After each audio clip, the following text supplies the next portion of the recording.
اور مصیبت پر صبر کرنا یہ ہمت والے کام ہے پتر، ہمت والے کام ہے، ذرا ڈٹ کے کرنا، بے حوصلہ نہ ہونا۔ ایک بزرگ بیٹھے تھے، اللہ کے نیک بندے بھی تھے اور تجارت بھی کرتے تھے، لاکھوں کا کاروبار تھا۔ بزرگ بیٹھے ہوئے ہیں تو اچانک خبر ملی کہ حضرت صاحب پڑھا رہے تھے سبق، خبر ملی کہ آپ کا وہ جو ایک جہاز تھا نا مال بردار، وہ جہاز آپ کا ڈوب گیا پانی میں۔ فرمانے لگے الحمدللہ، سبق پڑھاتے رہے۔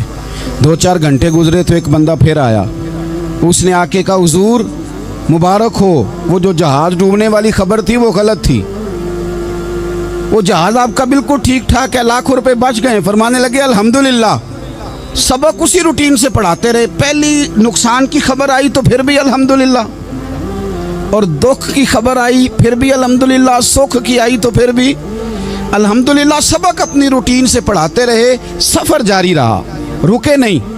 اختتام ہوا تو طلباء کہنے لگے حضور اتنے بڑے نقصان کی خبر آئی، جملہ ہی کوئی نہیں ٹوٹا آپ کا، لفظوں کے اندر کہیں ہم نے اتار چڑھاؤ نہیں دیکھا، حضور چہرے پر کوئی پریشانی نہیں، اور پھر اتنی بڑی خبر ملی خوشی کی، کوئی آپ کی آنکھوں میں روشنی نہیں آئی، کوئی ہم نے آپ کا چہرہ بدلتے نہیں دیکھا، معاملہ کیا ہے؟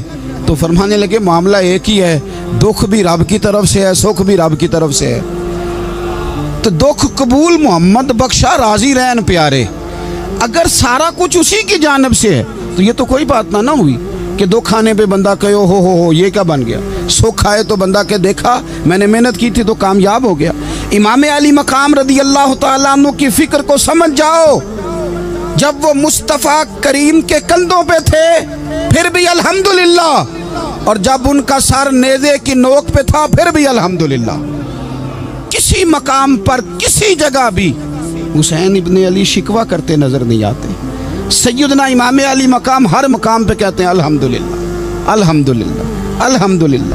جب تک وہ مسجد نبوی کے منبر پر جلوہ فراز تھے اور جب تک زمانہ ہاتھ باندھے ان کے سامنے کھڑا تھا پھر بھی الحمدللہ، اور جب ان کے بچوں کے ہاتھوں میں ظالموں نے زنجیریں ڈال دیں تو پھر بھی الحمدللہ، جب تک سورج چاند بھی سیدہ زینب کے گھر کے قریب سے گزرتے تھے تو ذرا تھوڑی نظر ہٹا کے گزرتے تھے، مالک پھر بھی الحمدللہ۔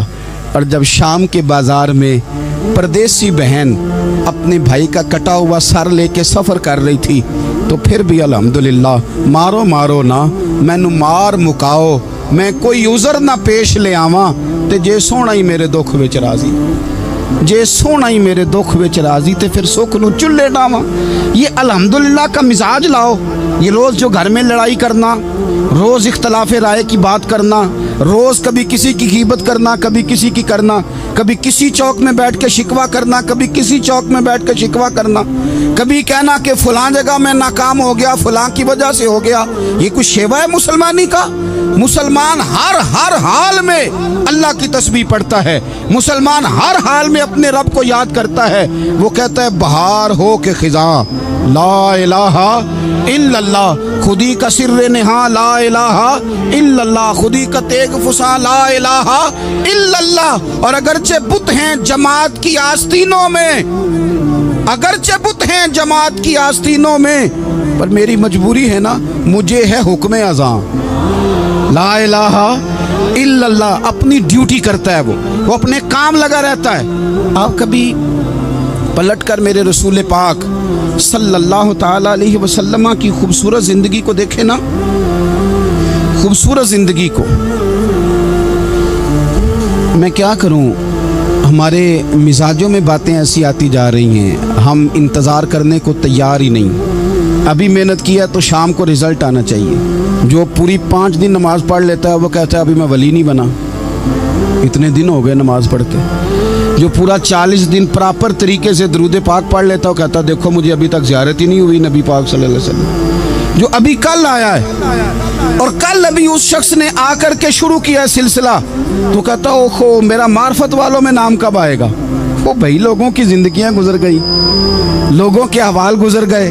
میں بیٹھا تھا بزرگوں کی خدمت میں تو ایک شخص نے آ کے کہا حضور میں آپ کے لیے سلام لایا ہوں فلاں عظیم ہستی کا۔ تو حضرت صاحب نے اس کو تھپکی دی، فرمانے لگے پتر میں انہیں جوگا نہیں، तेनू कोई भुलेखा लग गया है, मैं बदकार पुराना खादम, ओ मैं नहीं इस काबिल यार, ये तुझे गलती लग गई है, मुझे तो अपने अमाल का पता है, मैं मौजूद था और साहिब इल्म फजल बंदे के पास था। कहने लगे पुत्र मैं नहीं इस काबिल, मेहरबानी करना तू मेरे लिए दुआ कर, अल्लाह ताला मेरे ऊपर रहमत कर दे और कोई रास्ता खुल जाए। और सज्जनों सुनो, हजरत उमर फारूक जैसा बंदा मेरे रसूल पाक सल्लल्लाहु अलैहि वसल्लम के गुलामों में मौला अली शेर खुदा का मर्तबा कौन जान सकता है? हजरत अली कहा करते थे मेरा दिल करता है उस तरह के आमाल लेके अल्लाह की बारगाह में जाऊं जो आमाल सैयदना फारूक आज़म के हैं। इतना साले बंदा, इतना परहेजगार बंदा, लेकिन हजरत उमर फारूक के इंतकाल का वक्त आया तो लोग उनकी तारीफें करने लगे, उमर की बड़ी बात है, उमर की बड़ी बात है। तो हजरत उमर रो पड़े, फरमाने लगे मेरे लिए दुआ करो, मुझे दर्जा कोई भी ना मिले, बस मेरियां नेकियां और बदियां बराबर बराबर हो जाएं, मैं माफ कर दिया जाऊं, नेकी और बदी बराबर बराबर हो, छोड़ दिया जाऊं। दर्जों का तो मामला बड़ा आगे का है, इतनी जल्दी, इतनी स्पीड, इतनी हमें जल्द फटाफट हो जाए, सवेरे हो जाए। आप अपनी जद्दोजहद तो करें, आप थोड़ा पलट के तो देखें। आप देखें कि लोग मैदानों में रहे, मैदानों में रहे, हजरत खालिद बिन वलीद मैदान में रहे, हजरत साद बिन अबी वक़ास मैदान में रहे, हजरत सैयदना अबू उबैदा बिन जर्राह मैदान में रहे। ये लोग हमेशा मैदानों में रहे, अपनी अपनी ड्यूटी करके चले गए। इस्लाम फैलता रहा, अपनी अपनी तरतीब से आगे जाता रहा, अपने अपने रंग में अल्लाह ताला लोगों को दीन की समझ अता करता रहा। जल्दी बड़ी है, बहुत जल्दी है, शार्ट दरवाज़ा चाहिए, सब्र ही कोई नहीं, इस्तिकामत ही कोई नहीं, फटाफट हो जाए। बहुत सारे लोग आके कहते हैं हज़रत साहब नमाज तो पढ़ने लगा हूँ, रोज़ा तो रखने लगा हूँ, दाढ़ी भी मैंने रख ली है और आपके पास भी आता हूँ, अब कोई निगाह कर देना। तो मैं कहता हूँ ये जो नमाज आपने शुरू की है ये बगैर निगाह की हो गई है। ये जो आप आना शुरू हो गए हैं तो इसको आप निगाह नहीं समझते, और ये भी मेरी निगाह नहीं, परेशान ना हो जाइएगा, ये भी अल्लाह रसूल की निगाह ही है। ओ खुदा के बंदो, थोड़ा सा अपनी ज़िंदगी में सब्र और इस्तिकामत को लाओ, थोड़ा रास्ते पे चलना सीखो। और मैं आपको एक बात अर्ज़ करूँ, हमारे सूफिया ने एक बारीक नुक्ता भी बयान किया। वो कहते हैं ये जो विसाल है ना, विसाल, ये तो इख्तिताम है, मुलाकात तो फना है, जो मिल गया वो तो गया, जिसकी मुलाकात हो गई वो तो गए थे ना जनाबे मूसा मिलने, फिर क्या हुआ था? जिसकी मुलाकात हो गई वो तो गया। असल काम क्या है? असल काम उसके रास्ते में रहना है। असल काम तो ये है कि तू उस रास्ते पे है कि नहीं, जिस रास्ते पे तुझे खड़ा किया था, उन राहों का तू मुसाफिर है कि नहीं, तू नक्शे कदम तलाश कर, नक्शे कदम। एक शायर सीरत निगार भी थे, समझ लें उन्होंने सीरत निगारों को भी देखा, उशाक को भी देखा, रसूलुल्लाह के गुलामों को दीन की नौकरी करते भी देखा, 40-40 साल हदीसें पढ़ाते भी देखा, नबी पाक के नाम पे गली गली नगर नगर जाते आते भी देखा, हुजूर सल्लल्लाहु अलैहि वसल्लम की बातें करते देखा। तो किसी ने उनसे पूछा हुजूर तक रसाई भी हुई है? तो वो सरकार की बारगाह में मुखातब होकर कहने लगे तेरी मेराज, कि तू जाने कहाँ तक पहुँचा। या रसूलल्लाह मेराज की रात अब कहाँ तक गए कोई पता नहीं। कहने लगे वो तेरी मेराज कि तू जाने कहाँ तक पहुँचा, और मेरी मेराज कि मैं तेरे खाके कदम तक पहुँचा। मेरे लिए तो इतना काफ़ी है कि महबूब वो जो तेरे कदमों से कभी गर्द लगती थी मदीने की, अगर मैं वहाँ तक चला जाऊँ तो मेरी तो मेराज हो गई, मेरा तो मामला हल हो गया, मैं यहाँ तक आ गया तो ख़त्म हो गई बात। थोड़ा सफ़र करें। एक तो ये देखें आप कि आप कितने भी बड़े हैं, कितने भी अजीम हैं, कितने भी लायक हैं, कितने भी नेक हैं, फिर भी आजमाइश ज़िंदगी का हुस्न है। मैं मुसाफिर हूँ, कुछ ज़िंदगी के 11-12 साल हो गए हैं मुझे सड़कों पे वक्त गुजारते, तो मैं बहुत सारे लोगों से मैंने बड़ा कुछ सीखा है। मेरी जो गाड़ी चलाने वाले लोग हैं उनसे भी मैंने बड़ा कुछ सीखा है। एक मेरा दोस्त था, तो मैंने उससे कहा कि मेरा ख्याल है मोटरवे पे आपको गाड़ी चढ़ा दी जाए तो आपके लिए आसान है। तो कहने लगा पीर साहब है मोटरवे औखी जे चलानी। मैंने कहा वो किस तरह?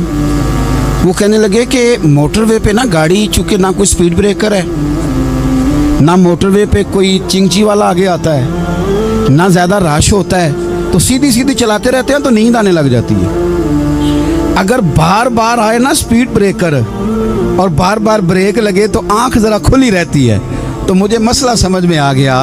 मैंने कहा इसका मतलब ये है, इसका माना ये है कि जिनकी ज़िंदगी बिल्कुल सुखों में गुजरती रहती है ना, आराम पसंद हो जाते हैं। जिनकी ज़िंदगी बिल्कुल आसानियों में बीती है वो आराम पसंद हो जाते हैं। और अगर कभी कभी स्पीड ब्रेकर भी आए, कभी को दुख भी देखना पड़े, कभी कोई अपनों बेगानों की बात भी सुननी पड़े, कभी कोई करीब आता दूर जाता दिखाई भी दे, कभी कोई बीमारी तंदुरुस्ती, ये हालात बदलते रहें, दिन तब्दील होते रहें, तो फिर लुत्फ बड़ा आता है, फिर मज़ा बड़ा आता है। वो किसी ने कहा था, लगा ना जदों मैदान अजल दा ते लोकी चोरां वांग सुधाए।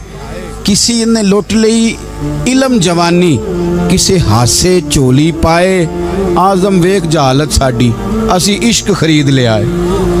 वेख ना जहालत साडी, असी इश्क खरीद ले आए। और फिर कहने लगे, किसे दे सिर दस्तारे इमामत, उस इलम पढ़ावन सीखिया है, ते किसे ने पहने फकर दा चोगा, उस ज़ुहद कमावन सीखिया है। आजम वेख नसीबा साडा, असी यार मनावन सीखिया है। तू वेख नसीबा साडा, असा यार मनावन सीखिया है। मेरे अजीज़, ज़िंदगी के अंदर देखो, कायनात में सबसे ज़्यादा महबूबियत मेरे रसूल पाक की है। मेरे नबी पाक सल्लल्लाहु अलैहि वसल्लम की जुल्फ़ की बात भी मेरा रब करता है, हुजूर की आँखों की बात भी मेरा रब करता है, हुजूर सैयद आलम के चेहरा वद्दुहा की बात भी करता है, जुल्फ़े वल्लैल की बात भी अल्लाह करता है। मेरा रब रसूल पाक सल्लल्लाहु अलैहि वसल्लम के सीना अलम नशरा की बात भी करता है, पेशानी वल फजर की बात भी करता है, हुजूर की आंखें माज़ागल बसर की बात भी करता है। इतनी महबूबियत कि रसूल पाक चलें तो अल्लाह उसकी बात भी करे, हिजरत करें तो उसकी बात भी करे, जिस शहर में हुजूर रहें उसकी कसम उठाए। और हाल पता क्या है कि महबूब पैदा नहीं हुए तो बाप चले गए, अभी उम्र छोटी थी, माँ की खुल के ज़ियारत होना थी कि अम्मा भी चली गई, दादा कंधों पे खिलाया करते थे। तो तारीख कहती है कि दादा का जनाजा उठा तो पीछे पीछे हुजूर भी आंसू बहा रहे थे। एक वफादार बीवी मिली तो अपने वक्त पे सैयदा खतीजा भी चली गई। एक टाइम आया तो जनाब अबू तालब भी रुखसत हो गए। मक्के से हुजूर को इतना प्यार था वो छोड़ना पड़ा। सादिक और अमीन कहने वालों ने हुजूर की दावत को कबूल करने से इनकार कर दिया, तो रसूल करीम ने अपनी पेशानी पर किसी किस्म का कोई शिकन नहीं आने दिया। रसूल पाक मदीने आए तो लोग तलवारें लेके बदर में आ गए लड़ने, शहीद करने, हुजूर वहाँ भी कोई परेशान नहीं होते। मैदान उहद आया तो नबी पाक ने अपने चचा को कटे हुए वजूद में देखा, निकली हुई आंखों में देखा, कटे हुए होंठों में देखा। किसी जगह मेरे रसूल पाक सल्लल्लाहु ताला अलैहि वसल्लम शिकवा करते दिखाई नहीं देते। हुजूर की वो बीवी सैयदा आयशा सिद्दीका रज़ी अल्लाह ताला अन्हा, जिनकी पाकी का रब बयान करे, उन पर मुनाफिकीन ने इल्ज़ाम लगा दिया। इतने पाक घराने पर लोगों ने उंगली उठाई। मेरे रसूल ने आंसू बहाए, पर किसी जगह हुजूर परेशान होते दिखाई नहीं दिए। हम ढूंढने लगे, तलाश करने लगे। जब दरवाज़ा रसूल पे गए तो हुजूर खुद बोले, मेरे रसूल फरमाने लगे, मेरे गुलामों याद रखना, ये सब्र मेरी चादर है, ये सब्र मेरी चादर है।